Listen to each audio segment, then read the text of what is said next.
يا أيها الذين آمنوا قوا أنفسكم وأهليكم نارا رب اشرح لي صدری ویسر لی امری واحلل عقدۃ من لسانی یفقہوا قولی۔ السلام علیکم ورحمۃ اللہ وبرکاتہ۔ جیسے کہ آپ لوگ سب جانتے ہیں ہمارا سیشن چل رہا ہے آج کی لڑکی کل کی ماں، اور ساتھ ساتھ مرد اور عورت کا دینی تربیتی پروگرام۔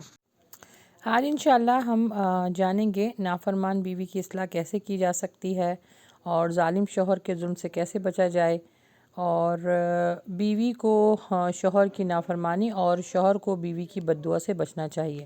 بہت امپورٹنٹ ٹاپکس ہیں یہ، اس کو آخر تک ضرور سنیے گا۔ اس سے پہلے ہم نے 2 ٹاپک آلریڈی جو ہے وہ اپنے یوٹیوب جس کا نام ہے اللہ کی بات تانیہ مجیب، اس پہ اپلوڈ کر دیا ہے۔ اس میں تھا کہ شوہر کے کیا فرائض ہیں اور بیوی کے کیا حقوق ہیں، اسی طرح شوہر کے حقوق اور فرائض، میاں بیوی کے حقوق اور فرائض کے بارے میں ہم نے جانا تھا، تو اس کو بھی دیکھ لیجیے گا، تو انشاءاللہ آپ کے لیے بہت مددگار ثابت بھی ہوگا، کیونکہ قرآن و حدیث کی روشنی میں ساری چیزیں آپ کو جو ہے وہ بتائی گئی ہیں۔ تو آج انشاءاللہ ہم اس ٹاپک پہ بات کریں گے، جو کہ میں سمجھتی ہوں امپورٹنٹ ہے، کیونکہ جب لڑائی ہوتی ہے، مسئلے مسائل ہوتے ہیں، تو ایک دوسرے کے اوپر الزام تراشی کی جاتی ہے، اور اس کے بعد معاملہ جو ہے وہ ختم ہو جاتا ہے۔ تو اس سے پہلے کہ معاملہ ختم ہو، طلاق کی طرف جائے، تو کیوں نہ ان چیزوں کی جو اللہ کے نبی صلی اللہ علیہ وآلہ وسلم نے اپنی تعلیمات کے ذریعے ہمیں بتایا ہے کہ جب ناچاکی ہو، مسئلے مسائل ہوں، تو اس میں کس طرح جو ہے وہ انسان کو بیہیو کرنا چاہیے تاکہ مسئلہ جو ہے وہ آگے نہ بڑھے۔ کیونکہ حدیث کے الفاظ ہیں کہ جہنم میں اللہ کے نبی صلی اللہ علیہ وآلہ وسلم نے اس چیز کی وضاحت کی ہے کہ جہنم میں زیادہ تر خواتین کو دیکھا گیا ہے، اور وہ خواتین جو اپنے شوہر کی نافرمانی کرتی تھیں۔ تو اس کی بھی ویڈیو میں نے اپلوڈ کر دی ہے کہ شوہر کی اطاعت کیسے کرنی ہے، نافرمانی کسے کہتے ہیں، اور نافرمانی کا کانسیپٹ ہے کیا۔ اور اس حدیث کی وضاحت میں اللہ کے نبی صلی اللہ علیہ وآلہ وسلم نے فرمایا کہ جو خواتین، جو عورتوں کو جہنم میں دیکھا گیا ہے، وہ شوہر کی نافرمانی کرتی تھیں، اور اسی لیے ان کو یہ چیز تلقین کی گئی ہے کہ وہ زیادہ سے زیادہ صدقہ دیا کریں۔ مرد کے لیے عورت کی اصلاح کرنے کے کچھ طریقے ہیں جو نبی صلی اللہ علیہ وآلہ وسلم نے بھی ہمیں بتایا ہے، قرآن و حدیث سے ہمیں ثابت ہے۔ لیکن عورت کو تنبیہ کرنے اور اس کی اصلاح کا ہرگز مطلب یہ نہیں ہے کہ جب چاہیں ذرا بات پر اس پہ برسنے لگیں، ڈانٹ ڈپٹنے لگیں، ماریں پیٹیں اور گالی گلوچ کریں۔ یہ بالکل بھی نہیں کہا، یہ شرافت اور انسانیت نہیں ہے۔ اللہ کے نبی صلی اللہ علیہ وآلہ وسلم نے فرمایا، بہترین ہے وہ شخص جو اپنے اہل و عیال پہ خرچ کرے اور ان کے ساتھ حسن سلوک کرے۔ اگر عورت سے اس طرح کے کوئی معاملات ہو جاتے ہیں مرد کے حق میں، تو اس سے اللہ کے نبی صلی اللہ علیہ وآلہ وسلم کی ہمیں حدیث ملتی ہے کہ تھوڑی بے رخی اختیار کر لینا چاہیے۔ اگر وہ نہ سمجھے تو اس سے بستر علیحدہ کر لینا چاہیے۔ اگر دونوں کے دل میں ایک دوسرے کی محبت ہوگی تو اتنا ہی کافی ہے، ڈانٹنا ڈپٹنا گالی گلوچ کرنے کی ضرورت ہے ہی نہیں، اور مارنے کو، اور وہ بھی ہلکا، بالکل ہلکا، جیسے کہ ایک مسواک ہوتی ہے نا، مسواک کی جو ڈنڈی ہوتی ہے اس سے ہلکا سا اگر کسی کو مارا جائے، اتنا بس بتایا ہے۔ وہ بھی کس بات پر کہ یا بستر علیحدہ کر لیا جائے یا ہلکا سا مارا جائے، جب عورت کو آپ اس کے قدم بہکتے ہوئے دیکھیں یا اس کے معاملات جو بگڑتے ہوئے دیکھیں تو اس کو اصلاح کر سکتے ہیں۔ لیکن یہ بالکل نہیں کر سکتے کہ تم نے میری ماں کو کھانا نہیں دیا تو اس کو مار رہے ہیں، ڈانٹ رہے ہیں، چیخ رہے ہیں، اس کو دھمکی دے رہے ہیں، اس کے گھر والوں کو برا بھلا کہہ رہے ہیں، میری بہن آئی تھی تو تم نے منہ کیوں چڑھایا، بات کیوں نہیں کی۔ یہ سب کچھ اس معاملات کے لیے نہیں کہا گیا۔ مارنے ڈانٹنے پیٹنے کی تو اجازت ہے ہی نہیں نا۔ اللہ کے نبی صلی اللہ علیہ وسلم کی حدیث ہے، کتنی عجیب سی بات ہے، یہ مرد اپنی بیوی کو دن میں غلام اور باندی کی طرح مارتے ہیں اور پھر رات کو اس کے ساتھ جمع کرتے ہیں۔ اگر کوئی بات سمجھانے سے سمجھ میں نہیں آ رہی ہے تو اس کو آسانی سے، احسن طریقے سے مثالیں دے کر، نبی صلی اللہ علیہ وسلم کی تعلیمات کے بارے میں حوالہ دے کر آپ سمجھا سکتے ہیں۔ اور اس کے برعکس مرد کو اس بات کا بھی خیال رکھنا چاہیے کہ عورت کو اگر کسی بات پر غصہ آ جائے، وہ بھی انسان ہے نا، کوئی نہ کوئی بات اس کو بھی تو بری لگ سکتی ہے، صرف آپ ہی کو تو نہیں بری لگے گی، وہ بھی تو انسان ہے۔ اگر کوئی بات پر غصہ آ جائے یا کوئی بات سمجھ میں نہیں آ رہی ہے تو بے قابو نہ ہوں، اپنے آپ کو سنبھالنا ضروری ہے، کیونکہ اگر دونوں ہی طرف آگ لگ جائے گی تو معاملہ خراب ہوگا۔ ایک ٹھنڈا رہے اور اگر ایک کو غصہ آ رہا تو اس کو تھوڑی دیر کے بعد اس کو سمجھائیں، لیکن اگر اس پر غصہ آئے یا اس کو غصہ آئے تو اس کو ڈانٹنا، ڈپٹنا، مارنا، پیٹنا، گالی گلوچ کرنا، اللہ کے نبی صلی اللہ علیہ وسلم نے اس کی سخت مذمت کی ہے۔ اگر زیادہ غصہ آئے یا زیادہ آپ کو پرابلم ہو رہی ہے تو پھر آپ وہاں سے ہٹ جائیں، تعوذ پڑھ لیں، پانی پی لیں، جس حالت پر تھے اس کو بدل لیں۔ یاد رکھیں کہ پہلوانوں کو ہرانا بہادری نہیں ہے، کمال تو یہ ہے، بہادری یہ ہے کہ جب آپ کے اوپر غصہ آئے یا اس طرح کی کیفیت آئے تو آپ اس پر قابو پائیں، اپنی زبان پر کنٹرول کریں۔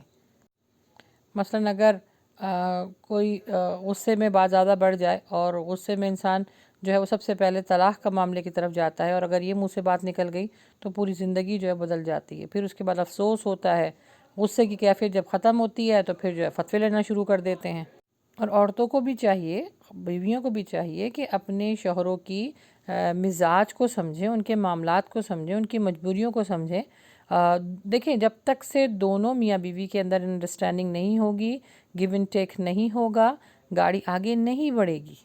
گاڑی کو آگے بڑھانے کے لیے انڈرسٹینڈنگ کا ہونا بہت ضروری ہے، اور پھر وہ انڈرسٹینڈنگ یہ والی نہیں کہ بس عورت کو دبنا ہے یا پھر کہیں مرد کو ہی دبنا ہے۔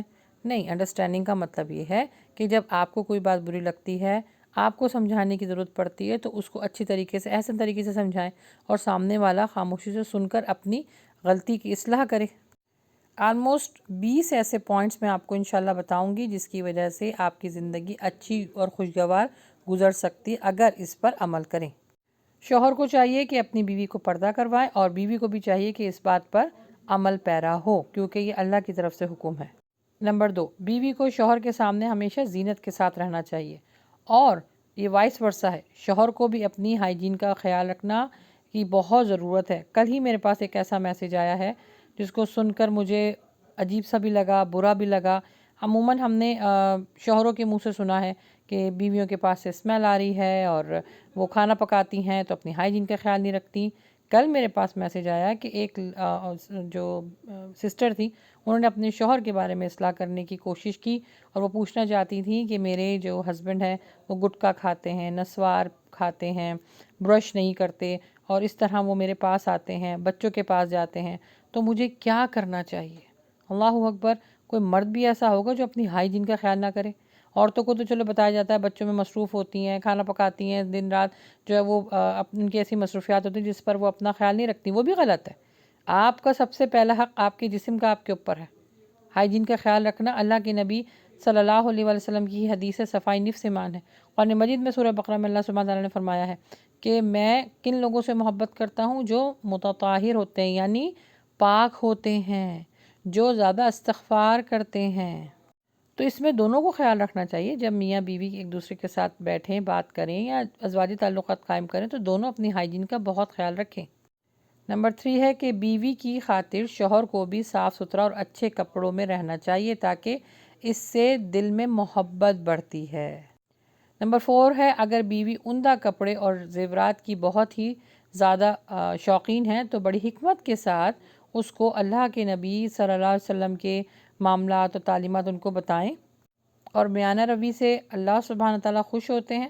انشاءاللہ اگر یہ حکمت عملی استعمال کریں مرد تو بیویاں قابو آ سکتی ہیں۔ نمبر 5 ہے کہ عورت کے پاس اگر کپڑے، زیورات یا کچھ اس طرح کی چیزیں جو نظر آتی ہیں، جیسے آپ کو اس چیز کا ہو کہ میں نے یہ نہیں دلائی ہیں، تو ضرور تحقیق کر لیں کہ چیزیں کہاں سے آ رہی ہیں۔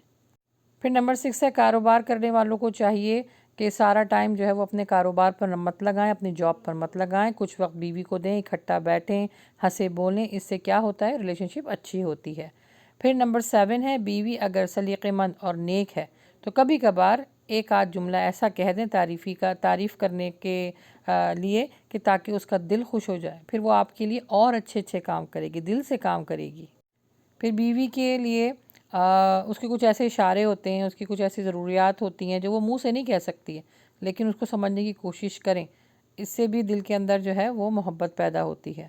پھر نمبر 9 ہے بیوی کو اپنے بچوں کے سامنے برا بھلا نہ کہیں، نہ اس کا مذاق اڑائیں، گھر کے اندر ایسا ماحول رکھیں کہ ایک ایسا دوستانہ ماحول رکھیں کہ اگر کوئی بات ہو بھی جاتی ہے تو بچے ڈرے نہیں، سہمے نہیں، بیوی پریشان نہ ہو کہ اب میری خیر نہیں ہے۔ پھر نمبر 10 ہے بیوی بچوں کے ساتھ انتہائی الفت اور محبت کے ساتھ رہیں. ہر وقت چیخنا دھاڑنا یہ اچھی عادت نہیں ہے، اور نہ اس طرح رہیں کہ بالکل حاکمانہ جو ہے وہ رویہ اختیار کریں. بیچ میں اعتدال کے ساتھ رہیں کہ بچے آپ کو دیکھ کے خوش ہوں، نہ کہ یہ ہو ان کے دل میں کہ بابا کب جا کے سوئیں، بابا کب ہمارے بیچ سے ہٹیں. تو اتنے اپنے آپ کو سافٹ کر لیں. ہاں دیکھیں، اس چیز کو سیکھنا بہت ضروری ہے کہ جہاں بچوں کو رولز اور ریگولیشن کے ساتھ پالنا ہے تو اس میں تو پالنا ہے، اس میں تو کوئی کمپرومائز نہیں ہے. لیکن اگر دیکھیں بچوں کو ہر وقت اگر آپ ڈانٹتے رہیں گے، بیوی کو ہر وقت ڈانٹتے رہیں گے، آپ کی ڈانٹ کی کوئی اہمیت نہیں رہے گی. ان کو ان معاملات پہ ڈانٹیں جہاں پر ان کی اصلاح ہو، تاکہ ان کو پتہ ہو کہ ہاں ہمارے بابا ہماری تربیت کر رہے ہیں، میرا شوہر میری تربیت کر رہا ہے. میاں بیوی بھی ایک دوسرے کی تربیت کرتے ہیں. تربیت کا مطلب ہوتا ہے اچھی چیزیں، اچھی باتیں اور اچھے معاملات ایک دوسرے کے ساتھ شیئر کرنا اور اس کو سیکھنا.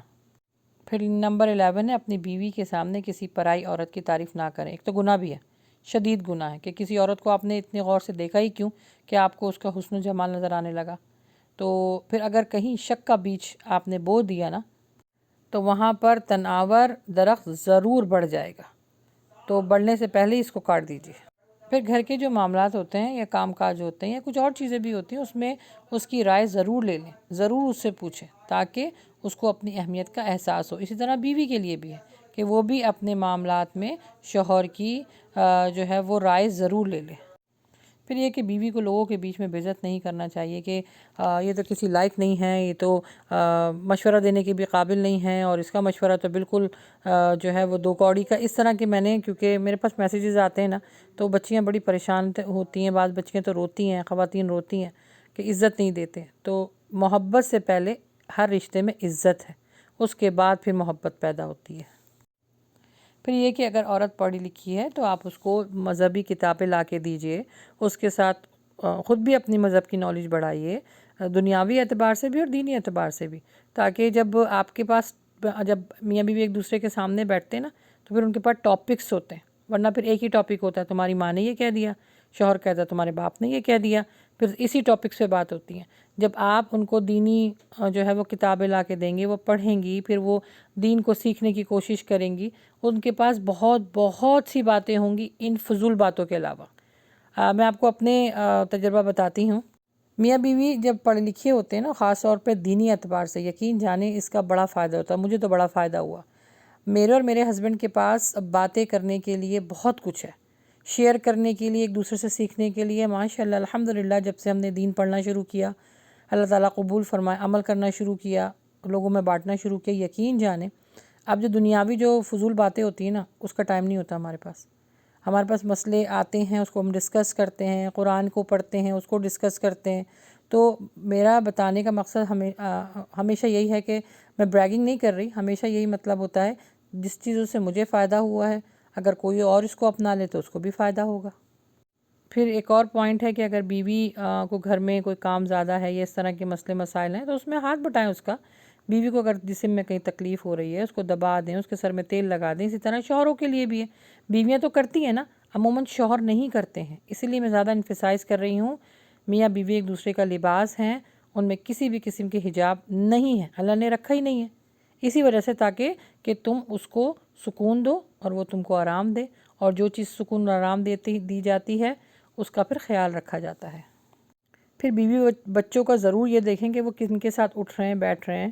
اسی طرح بیوی کا بھی ہے کہ شوہر کس کے ساتھ، اس کے جو اطراف میں لوگ ہیں، اس کی دوستی ہے وہ کس طرح سے ہے. یاد رکھیں کہ مومن کی دوستی جو ہے، مومن کی جو تنہائی ہے وہ بھی پاک ہوتی ہے. نہ کہ اللہ کے نبی صلی اللہ علیہ وسلم نے فرمایا کہ ہر شخص اپنے دوست کی صحبت پر ہوتا ہے. تو صحبت دونوں طرف سے چیک کرنی چاہیے. پھر نمبر 17 ہے اگر گھر میں ماں بہنوں کے معاملات میں اور بیوی کے بیچ میں اگر کوئی گڑبڑ ہو جائے تو انتہائی اچھے طریقے سے حقوق اور فرائض کو جانتے ہوئے، اور یہ آپ کو بتائے گا قرآن و حدیث، اپنے طرف سے کوئی شریعت مت لڑائیے، قرآن و حدیث کو جانیے کہ بیوی کے حقوق کیا ہیں، فرائض کیا ہیں، اسی طرح ماں بہنوں کے کیا ہیں، آپ کا معاملہ کیا ہے. انشاءاللہ مسئلہ بہت جلدی حل ہو جائے گا. پھر 18 ہے گھر کے معاملات میں نہ بہت زیادہ سخت ہوں اور نہ بہت زیادہ نرم ہوں. یعنی ایسا نہ ہو کہ بچے ہر وقت یہ کہیں کہ بس، یا بیوی کے آپ کے پیرنٹس ہیں وہ لوگ گھبرائیں. اتنا اپنے آپ کو رکھیں کہ آپ کے آس پاس کے جو لوگ ہیں وہ آپ کے ساتھ اٹھنا چاہیں، بیٹھنا چاہیں، بات کرنا چاہیں. نمبر 19 ہے خدا نخواستہ اگر کسی بد زبان یا بد اخلاق عورت سے پالا پڑ گیا اور اصلاح کی کوئی امید نہیں تو مجبوری میں اس کو علیحدہ کرنا ہی آپ کے لیے بھلائی ہوگی، بھلائی کا معاملہ رہے گا، کیونکہ پھر اس طرح زندگی نہیں گزاری جا سکتی۔ اگر وہ آپ کی بات نہیں سن رہی، آپ کو عزت نہیں دے رہی ہے، تو اسی وجہ سے جو ہے وہ آپ اس کے ساتھ علیحدگی اختیار کر سکتے ہیں۔ مگر ایک بات ذہن نشین کر لیجئے کہ اللہ کے نبی صلی اللہ علیہ وآلہ وسلم کی حدیث ہے کہ عورت بائیں جانب کی اوپر والی پسلی سے پیدا کی گئی ہے، تو اس کو زیادہ سیدھا کرنے کی کوشش مت کرو۔ دیکھا نا، پسلی ذرا ٹیڑھی سی ہوتی ہے، ورنہ تم اسے توڑ بیٹھو گے۔ جتنا ہو سکے کوشش کریں کہ طلاق کے معاملے سے بچ سکیں، کیونکہ اللہ سبحانہ تعالیٰ کو یہ عمل ہے تو جائز لیکن پسندیدہ نہیں ہے۔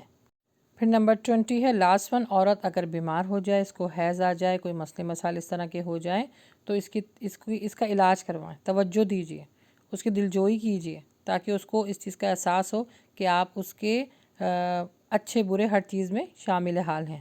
جو پوائنٹس میں نے آپ کو بتائے ہیں، انشاءاللہ اگر اس پر عمل کیا دونوں نے، تو شوہر جو ہے وہ بیوی کی بد دعا سے بچے گا، اور جو بیوی ہے وہ شوہر کی نافرمانی سے بچے گی۔ بس دعا یہی ہے کہ اللہ سبحانہ و تعالی ہمیں نیک عمل کرنے کی توفیق عطا فرمائے، اور جس سے اللہ سبحانہ تعالی راضی ہوتا ہے، جن لوگوں سے راضی ہوتا ہے اللہ سبحانہ تعالی، ان لوگوں میں ہمیں شامل کر دے۔ وآخر دعوانا الحمدللہ رب العالمین۔